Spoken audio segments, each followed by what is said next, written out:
পথ দুর্ঘটনায় মৃত্যু ৩ জন নির্মাণ শ্রমিকের। চাঞ্চল্যকর ঘটনাটি ঘটেছে ভালুকা এলাকায়। ছোট্ট একটি গাড়িতে ঢালাই মেশিন চাপিয়ে কাজে যাওয়ার সময় এই মর্মান্তিক পথ দুর্ঘটনা ঘটে। ঘটনা ঘিরে শোকের ছায়া নেমে এলো মালদার রতুয়া ২ নম্বর ব্লক এলাকায়।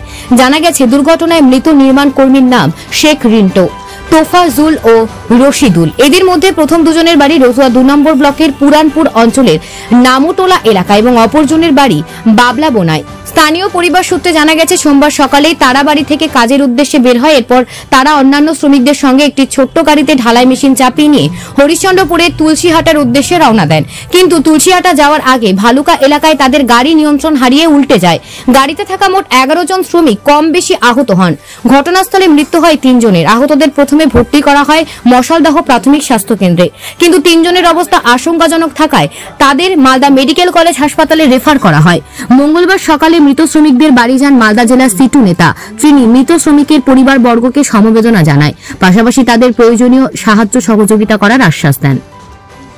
ঘটনাটা আমরা যাচ্ছিলাম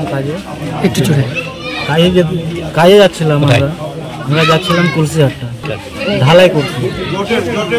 রাস্তায় আমাদের সঙ্গে এরকম দুর্ঘটনা হলো যে রোডের উপরে যেগুলো ব্র্যাকেট দেওয়া থাকছে ওই ব্র্যাকেটগুলাই গাড়ি যখন কাটতে গেল তখনই গাড়িটা আউট অফ কন্ট্রোল হলো।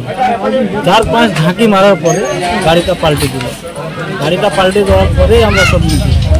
গাড়িটা ছিল অশোক লীলা, গাড়িতে ছিলাম আমরা ১২ জন। হ্যাঁ, আমিও আহত। ওখানকার বাসিন্দা আসলো, সবাইকে উঠালো। আমিও নিজে ওর সঙ্গে হেল্প করলাম, সবার সঙ্গে হেল্প করলাম। মানুষের হাত ধরলাম, পা ধরলাম, সবাইকে বললাম যে সবকে হাসপাতাল নিয়ে যাওয়ার ব্যবস্থা করলাম। ওই টাইমে কিন্তু গাড়ি চলছিল। এখান থেকে কারিয়ালি মশালদাহ হসপিটাল, ওখানে নিয়ে গিয়ে যারা আমরা কম আছে আমাদের ওখানে ট্রিটমেন্ট হলো। ট্রিটমেন্ট করার পরে আমাকে ছাড়লো। যারা বেশি হলো তারাকে মালদা মেডিকেল কলেজে ট্রান্সফার করে। ঘটনাস্থলে কজন মারা গেছিল? মালদাতে ওখানে যেখানে দুর্ঘটনা হয় সেখানে ১ জন মারা গেছে। হাসপাতাল গিয়ে ২ জন মারা গেছে। কাজে কোথায়? ভালুকা আগে ঢালাই কাজে। কালকে না প্রতিদিন যেত, কিন্তু ১ সপ্তাহ পর কালকে গেছি কেরালা থাকতে। কালকে একটা অ্যাক্সিডেন্ট হয়েছিল ৬টার দিকে। আর ওখানে অ্যাক্সিডেন্ট কখন হয়? ৬:৩০টার মধ্যে। হ্যাঁ, মালদা নিয়ে গেছিলাম অ্যাপোলো নার্সিং হোম। ওখানে গিয়ে দেখলাম মাথায় চোট লেগেছে অনেকটা, ওখানে রক্ত গেছিল খুব। ডাক্তাররা ঘুমের ওষুধ দিয়েছিল, ওখানে আর ঘুম থেকে চোখ খুলেনি। আমার সংসারে খাটার লোক কেউ নেই, আমার জমি জায়গা কিছু নেই। দিন আনে দিন খাটে খায়। হ্যাঁ, লক্ষ্মী ভালো পাচ্ছি। আমি সরকারের কাছে সাহায্য চাইছি। আমার 2টো ছেলে থেকে বাবা মারা গেছে, আমার বাচ্চারা খাবে কি? ওদের তো ভবিষ্যৎ আছে, ওদেরকে তো মানুষের মতন মানুষ করতে হবে। আমি সরকারের কাছে এটা আবেদন করছি, আমার বাচ্চাদের দেখে না, আমার কিছু করে দেয়। ঘটনা হয়েছিল আমার বাজি সকালে গেল ঢালার কাজে, আমাকে বলছে মা গে আমি আসছি। বাজি জায়গায় ৬টা বেজেছে আর বাজির খবর চলে আসছে কি যে এই গাড়ি অ্যাক্সিডেন্ট হয়ে গেছে। তীরমোহিতে কাজে সব যাচ্ছি তো কাছে কি যে গাড়ি পাল্টি হয়ে গেছে। নেয় রিন্টুরা দরিয়া যদি যাচ্ছি তো দরিয়া সব ফোন লাগাচ্ছি, স্যান্ডেল বাটা আছে তো বলছে মা দাদা নেই। বলছে তো কাঁদতে কাঁদতে চলে গেল, দেখতে পেয়ে যে গাড়ি পাল্টে আছে, আমার বাজি রাখে নেই, মালটা ফেলে দিয়েছে। বলছে কি যে নেই গাড়িতে মালটা ফেলে দিয়েছে, বলছে গাড়িতে রুগ শেষ আছে। ওই 2টা আর একটা শেষ হয়ে গেছে। আমার ছেলে গরিব মানুষ কি করে খাবে, কাজ করবে না। 5টার সময় গেছে, 6টার সময় অ্যাক্সিডেন্ট। সব জায়গা যায় আমার ছেলে, কিছু নাই, গরিব। আমার বাবা দিতে আমি বসে আছি।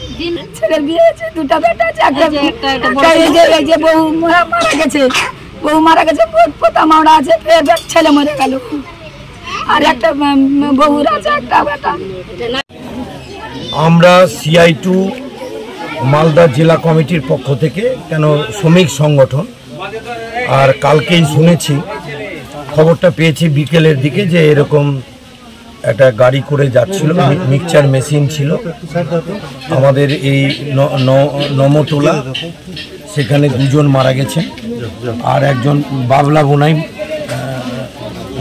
গতকালই মারা গেছেন। আর 2 জন পরে কালকে সন্ধেবেলা মালদা মেডিকেল কলেজে মারা গেছে। তারা নির্মাণ কর্মী। তো এখন আমরা তার পরিবারের পাশে দাঁড়াতে এসেছি। সমবেদনা জানাতে এসেছি যে তাদের সাথে আমরাও দুঃখিত। আর তার সাথে যারা প্রয়াত হলেন তারা তো আর ফিরে আসবে না, তাদের পরিবার কি করে বাঁচবে, তাদের সংসার কিভাবে নির্বাহ করবে, সেই শ্রমিকদের সামাজিক সুরক্ষা প্রকল্পে নাম নথিভুক্ত আছে কিনা। তা আমরা এখন রিঙ্কু শেখের বাড়িতে এসেছি কর্তাদের বাজার, তার দেখলাম সামাজিক সুরক্ষার কার্ডটা আছে। আরেকজন অন্য একটা গ্রামে মারা গেছেন, তার নাম তফিজু। আর বাবলাবোনায় গতকাল স্পটেই যিনি মারা গেছেন তার নাম হচ্ছে রাশিদু। তো এই তিনজন মারা গেছেন। তো আমরা চেষ্টা করছি সবার পরিবারের পাশেই দাঁড়ানো। যদি কেন তারা একটা সামাজিক সুরক্ষার কার্ড থাকলে তাহলে সেই অনুযায়ী তারা ফেসিলিটি পাবে, তার পরিবার পাবে, মূলত স্ত্রী পাবে। তারপর তাদের পরিবার বসে আলাপ আলোচনা করবে। যদি স্ত্রী না থাকে তো মা পাবে, বাবা পাবে, এইটাই আছে। দ্বিতীয় হলো যে আরেকটা অ্যাক্সিডেন্টাল বেনিফিট পাবে, সেই রোড অ্যাক্সিডেন্টাল বেনিফিট, সেটা একটা কেস কাভারি করতে হয়। যদি লয়ার দিয়ে আইনি সাহায্যটাও আমরা করতে প্রস্তুত আছি। এর জন্য কোনো রকমের কোনো আর্থিক বিষয় নাই, একদম সম্পূর্ণটা আমরা স্বতঃস্ফূর্তভাবে সহযোগিতা করব।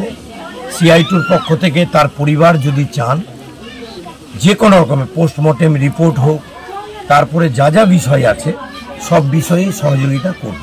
সেই ইনজিওরদের এখন খোঁজ খবর নিলাম, কয়েকজনের পেলাম, কেন ওই গাড়িতে 12 জন ছিল। খোঁজ খবর পেলাম এলাকার পঞ্চায়েতেরও এগিয়ে আসা উচিত, পঞ্চায়েত সমিতিরও এগিয়ে আসা উচিত। কেন এই যে ফিনান্সিয়াল যে হেল্পগুলো হয় সেগুলো ব্যাপারে কিন্তু পঞ্চায়েত সমিতি, জেলা পরিষদের একটা দায়িত্ব আছে। এবং তাদের সাথেও আমরা কথা বলব যে তারাও যাতে, কেন এখন ওরা তো কাজকর্ম করতে পারবে না, কারো হাত কেটে গেছে শুনলাম। তারপরে আকবর আলী সহ আরও 12 জনের নাম, সবটা নাম তো আমি বলতে পারছি না, কিন্তু যারা আহত হয়েছেন তাদের পাশেও কিভাবে দাঁড়ানো যায় আমরা এটা সিআই2-র পক্ষ থেকে আলোচনা করি। পাথর ছাড়াই প্রতিকার সম্ভব। মালদার প্রাচীনতম ভৃগু বংশ জ্যোতিষী পণ্ডিত এস শাস্ত্রী। দাম্পত্য সমস্যা, বিবাহে বাধা, ব্যবসায় অবনতি, পরীক্ষায় অকৃতকার্যতা, ভাগ্য গণনা, গোষ্ঠী বিচার, ঠিকুচি গোষ্ঠী এবং মৃত্যু ছাড়া সকল সমস্যার সমাধানের জন্য যোগাযোগ করুন জগদম্বা জ্যোতিষ কেন্দ্র, বিবেকানন্দ স্কুলের পাশে, মালদা।